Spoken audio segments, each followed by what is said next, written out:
Welcome to 95 news. ప్రతిక్షణం ప్రజాక్షేమం కోసం బులెటిన్ల ముందుగా హెడ్లైన్స్ చూద్దాం.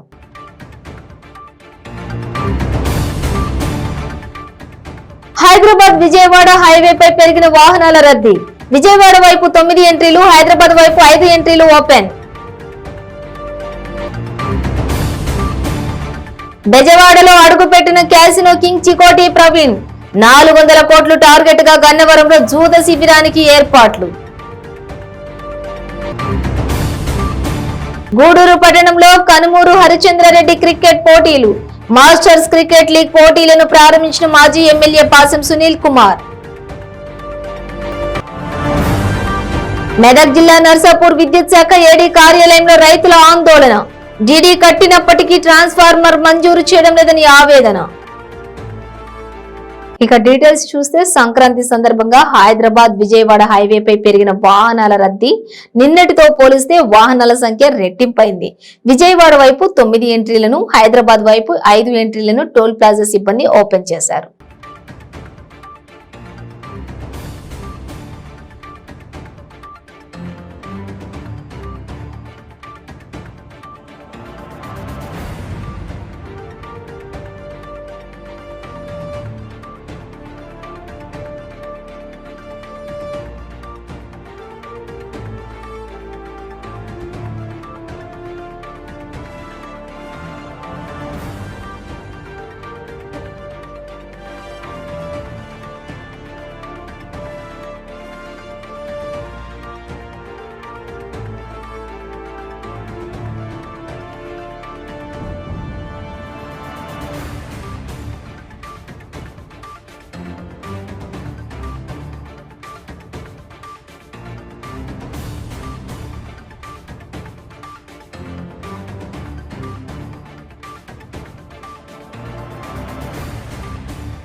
ప్రభుత్వాలు కోడి పందాలపై ఉక్కుపాదం మోపుతామని ప్రచార ఆర్భాటాలు చేస్తున్నా న్యాయస్థానాల తీర్పు కోడి పందాల నిర్వహణకు వ్యతిరేకంగా ఉన్నా ఈ ఏడాది కూడా కోడి పందాల నిర్వహణకు హైటెక్ హంగులతో రంగం సిద్ధమవుతోంది.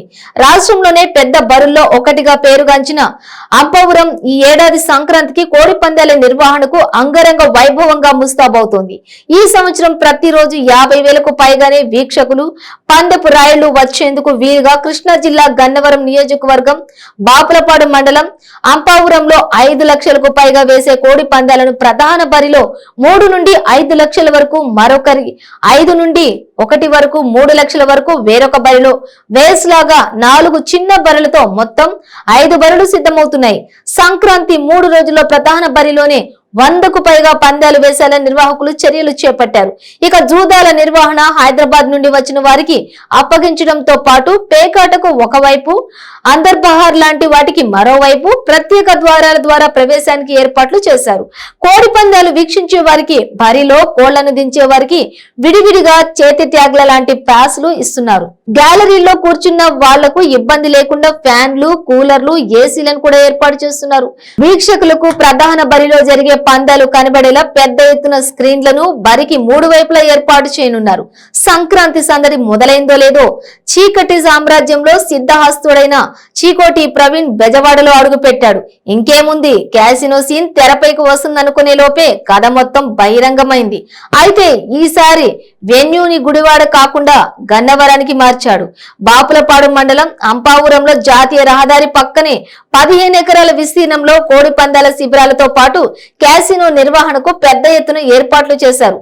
400 కోట్లు టార్గెట్ గా జూద శిబిరానికి బహిరంగంగానే తలుపులు తెరిచారు.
సంక్రాంతి పండుగ సందర్భంగా మిత్రులు స్నేహితులతో కలయికతో ప్రతి సంవత్సరం గూడూరు పట్టణంలో కనుమూరు హరిచంద్రారెడ్డి క్రికెట్ పోటీలు నిర్వహించడం అభినందనీయమని గూడూరు మాజీ ఎమ్మెల్యే పాసం సునీల్ కుమార్ వెల్లడించారు.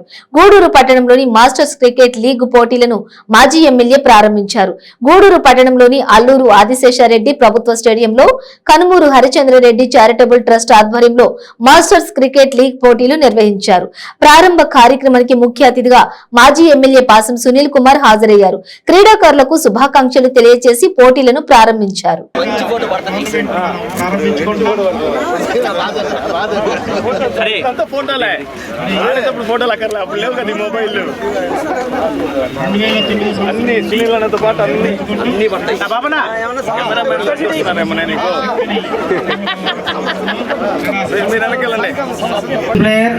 గురుస్వామిరెడ్డి గారిని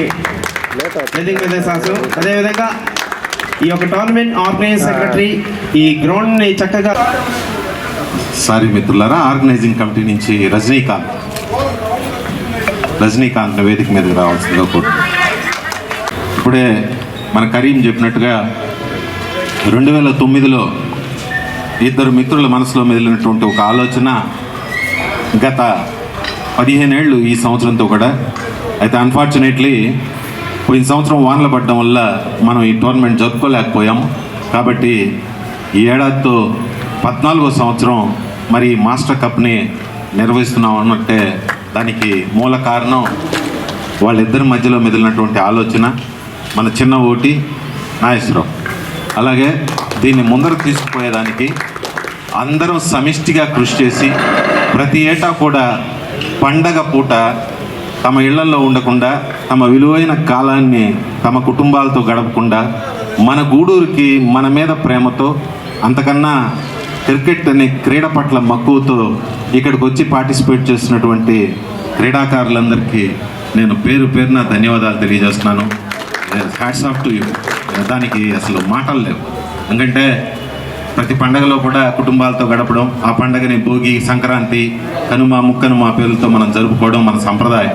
కానీ గత 14 ఏళ్ళుగా మరి ఈ సంప్రదాయాన్ని కూడా కాదనుకుని ఇన్ని ప్రాంతాల నుంచి చిలూరుపేట, నాయుడుపేట, వెంకటగిరి, కావలి, అలాగే బుచ్చిరెడ్డిపాళెం, నెల్లూరు, ఇక మన గూడూరు, ఈ ప్రాంతాల అందరి క్రికెటర్లని ఒకటిగా చేసి మరి మనం ఈ పండుగని ఇక్కడ జరుపుకోవడం అనేది మనందరి అదృష్టం. అలాగే ప్రతి ఏటా కూడా ఇంతే దీంతో మనం ముందరకు సాగాలి, ఇది నా కోరిక. ప్రతి ఏటా కూడా మన ప్లేయర్సు ఒక మ్యాచ్ ఆడిన తర్వాత కొంత నీరసపడతారు. 2 మ్యాచ్లకి కాళ్ళు నొప్పులు, మోకాళ్ళ నొప్పులు, కదలలేని పరిస్థితి. టోర్నమెంట్ అయిపోయేసరికి ఇంక చాలు. ఒక సంవత్సరం అందరం కలవలేకపోయినాం. మళ్ళీ 14 సంవత్సరాలు మనం వరుసగా ఆడాం. ఇప్పుడు ఒక సంవత్సరం ఆడుంటే 15 సంవత్సరాలు పూర్తయ్యేటివి. 14 సంవత్సరాలు ఆడాం. మీరందరూ కూడా చాలా ఉత్సాహంగా బాణను చెప్పినట్టు ఒక సంవత్సరం ఆపేసినా కానీ మళ్ళీ ఈ సంవత్సరంలో మళ్ళీ అందరూ కూడా బాగా తప్పిదయ్యి యుద్ధానికి సిద్ధంగా ఉన్నట్టుంది మీ ముఖాలు చూస్తుంటే.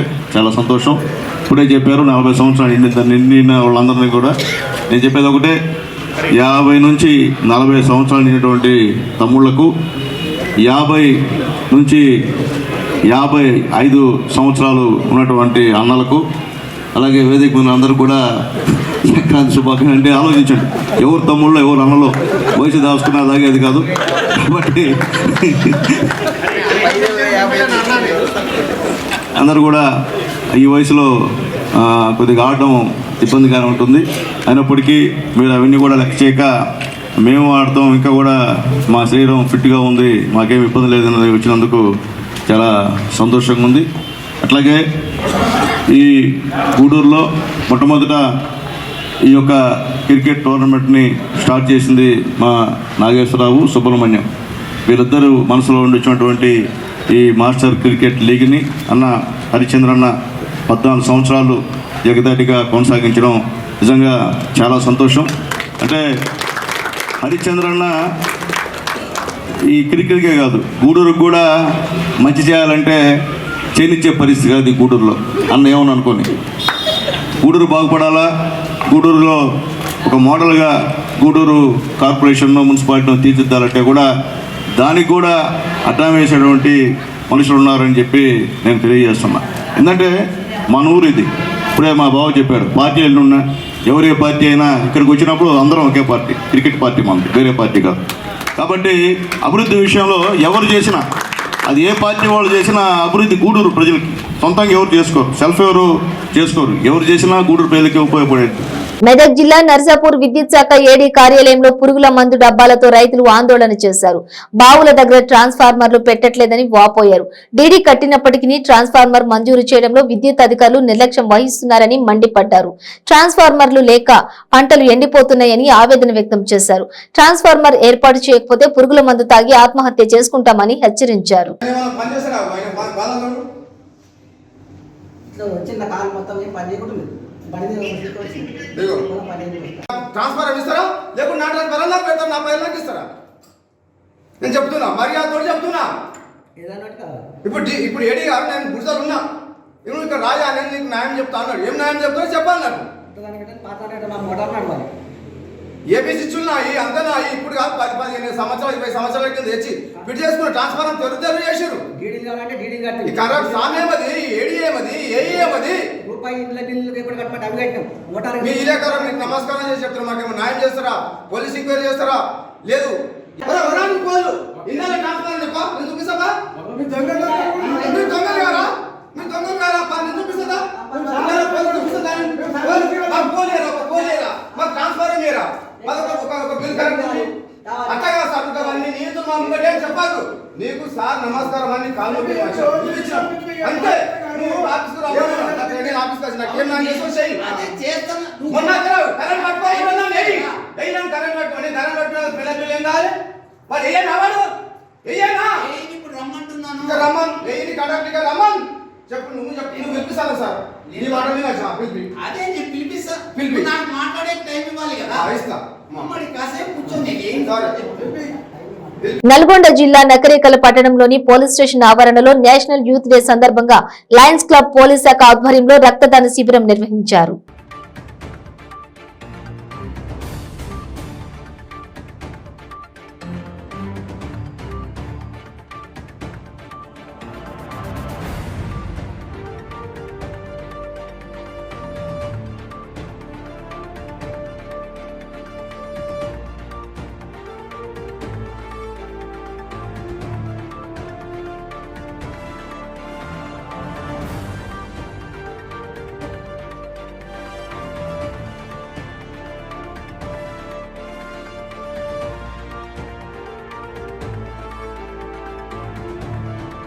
నూజివీడు పట్టణంలోని పెద్ద చెరువు సమీపంలో పేకాట శిబిరం నుండి పరుగు తీస్తున్న చికెన్ వ్యాపారి షేక్ అబ్బాస్ గుండెపోటుతో మృతి చెందాడు.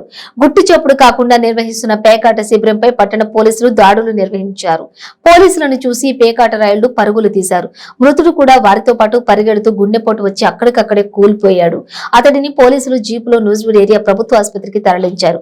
అప్పటికే మృతి చెందినట్లు వైద్యులు నిర్ధారించారు. మృతదేహాన్ని మార్చురీకి తరలించారు. ఘటనపై పోలీసులు కేసు నమోదు చేసి దర్యాప్తు చేపట్టారు.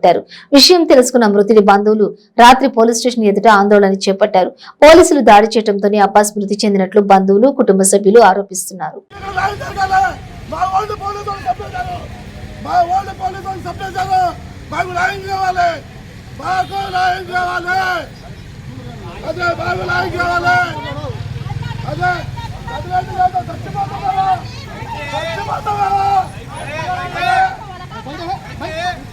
తగలబట్టి చచ్చిపోతాం మేము. మాకు న్యాయం జరగకపోతే అదే మాకు న్యాయం జరగకపోతే పెట్రోల్ వేసుకొని చచ్చిపోతాం మేము. అదే మా అన్నయ్యలో చావు కట్టారు పోలీసు వాళ్ళు. దానికి న్యాయం కావాలి. మా వదిలికి మా ఇద్దరు పిల్లలకి న్యాయం జరగాలి. అదే ప్రాణం తీశారు. మాకు న్యాయం కావాలి. అదే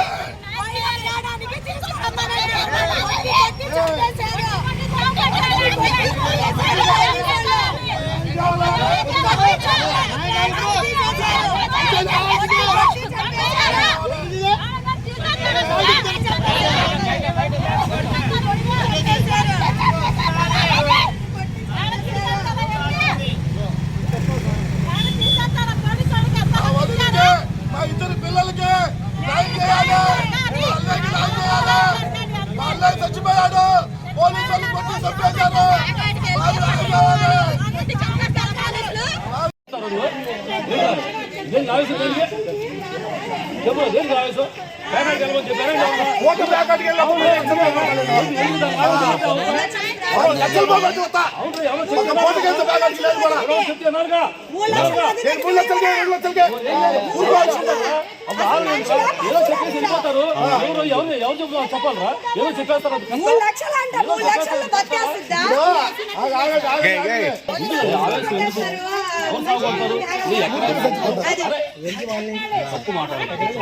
పోలీసులు పోలీసు డ్యూటీ చేసుకుంటారు. చేసుకోరా ఎందుకు సాగుపడతారా? మనుషులు సాగుపడతారా? అయితే దానికి ఏమిటంటే చట్టం తన పని చేసుకోవాలంటే పోస్ట్ మార్టం లో మొత్తం అన్ని వస్తాయి. అందరూ రానివ్వండి, అప్పుడు కడదాం చూద్దాం అంటారు. అప్పుడు మనం ఏం చూద్దాం రోజుకి. ఒంగోలు అసెంబ్లీ నియోజకవర్గ కేంద్రమైన పర్చూరులో అపార్ట్మెంట్ కారిడార్ కూలిన ఘటనలో మృతుల సంఖ్య 2కు చేరింది. ఈ ప్రమాదం జరగగానే ఘటనా స్థలంలోనే శ్రీదేవి అనే వివాహిత మృతి చెందడం తెలిసిందే. ఇదే ప్రమాదంలో తలకు బలమైన గాయాలైన కొల్ల అనురాధ కూడా ఆసుపత్రిలో చికిత్స పొందుతూ మృతి చెందింది. ఒకే అపార్ట్మెంట్ లో 2 మహిళలు ప్రాణాలు కోల్పోవడంతో విషాద ఛాయలముకున్నాయి. పర్చూరు ఎస్ఐ జీవి చౌదరి కేసు నమోదు చేసుకుని దర్యాప్తు చేపట్టారు.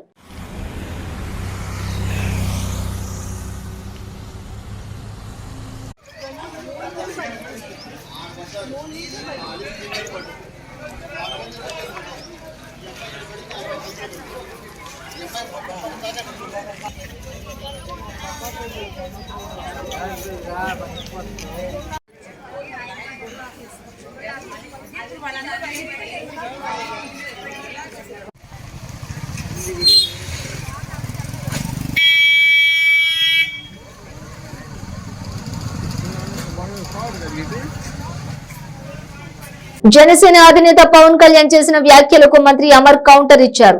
విధి విధానాలు అజెండా లేని పార్టీ జనసేన అంటూ మండిపడ్డారు. జనసేన పార్టీ పేరు మార్చి చంద్రసేన పెట్టుకుంటే బెటర్ అని గుడివాడ అమర్నాథ్ ఎద్దేవా చేశారు. అన్ని సినిమాల డైలాగులు ఒకే సినిమాలో చెప్తే ఎలా అని ప్రశ్నించారు. రాజ్యాంగ పదవిలో ఉన్న వ్యక్తిపై అనుచిత వ్యాఖ్యలు చేయడంపై అమర్నాథ్ ఆగ్రహం వ్యక్తం చేశారు. సమస్యలపై ప్రశ్నిస్తానని చెప్పి సభ ఏర్పాటు చేసిన పవన్ కళ్యాణ్ చంద్రబాబు నాయుడు రాసిచ్చిన స్క్రిప్ట్ ను చదివారని మంత్రి అమర్నాథ్ ఆరోపించారు. జనసేన అధినేత వ్యాఖ్యలను ఆయన విజ్ఞతకే వదిలేస్తానని, పవన్ కళ్యాణ్ కు ప్రజలే తగిన గుణపాఠం చెబుతారని మంత్రి అన్నారు. నిన్న గౌరవ ముఖ్యమంత్రి గారి అధ్యక్షతన అత్యంత ప్రతిష్టాత్మకమైనటువంటి 2 కార్యక్రమాలకు సంబంధించి, ఒకటి మార్చి 3, 4 తారీఖుల్లో విశాఖపట్నం వేదికగా జరగబోతున్నటువంటి గ్లోబల్ ఇన్వెస్ట్మెంట్ సమిట్, అలాగే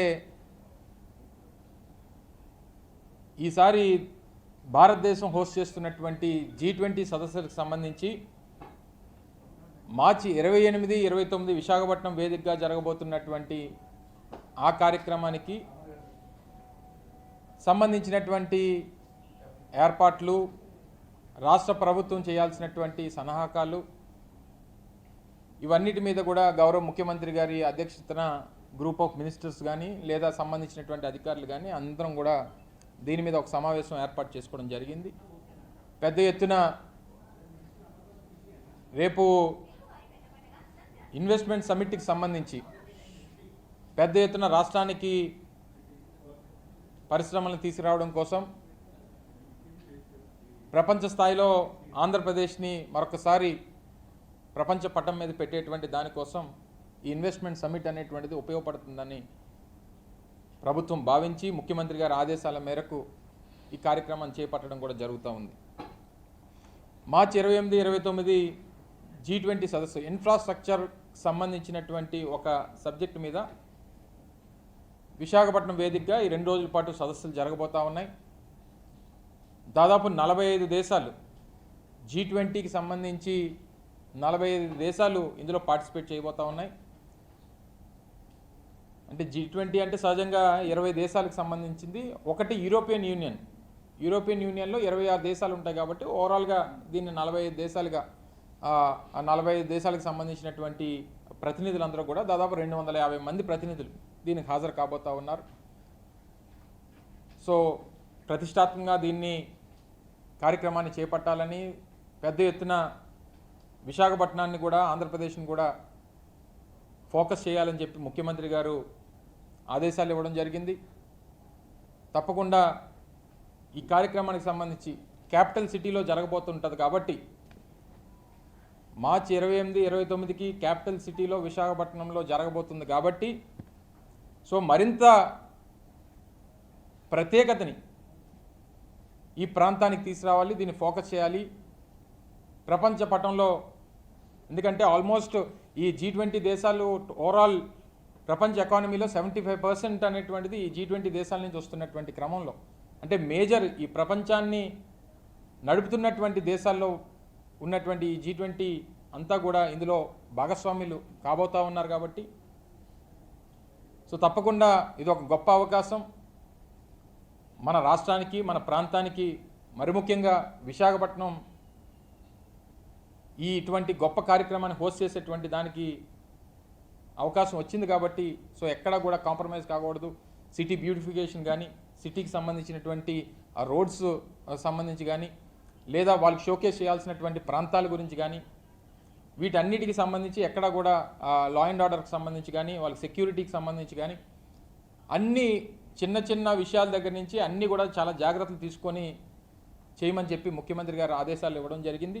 సో తప్పకుండా ఈ సదస్సుల ద్వారా, ఈ 2 సదస్సుల ద్వారా తప్పకుండా రేపు రానటువంటి కాలంలో విశాఖపట్నం నగరంతో పాటు ఆంధ్రప్రదేశ్ని ఈ G20 దేశాల దీంట్లో ఒక గొప్ప స్థానాన్ని కల్పించేటువంటి విధంగా దీనికి ఈ కార్యక్రమాలు దోహదపడతాయని చెప్పి బలంగా నమ్ముతూ సో దీనికి సంబంధించినటువంటి స్థానికంగా ఉన్నటువంటి అధికారులు కానీ లేదా రాష్ట్ర స్థాయిలో G20 సదస్సుల్ని మానిటర్ చేస్తున్నటువంటి శ్రీలక్ష్మి గారు కానీ లేదా మిగిలినటువంటి అధికారులు కానీ సంబంధించి అందరం కూడా కలిసికట్టుగా దీన్ని విజయవంతం చేయాలి.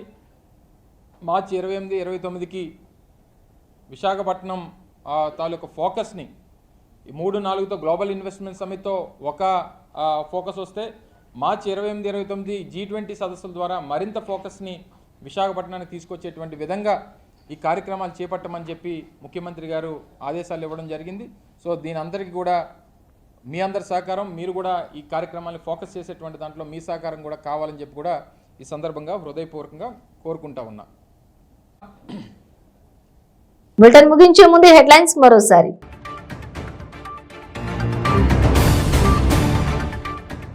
హైదరాబాద్ విజయవాడ హైవేపై పెరిగిన వాహనాల రద్దీ. విజయవాడ వైపు 9 ఎంట్రీలు, హైదరాబాద్ వైపు 5 ఎంట్రీలు ఓపెన్. బెజవాడలో అడుగుపెట్టిన క్యాసినో కింగ్ చికోటి ప్రవీణ్ 400 కోట్లు టార్గెట్ గా గన్నవరంలో జూద శిబిరానికి ఏర్పాట్లు.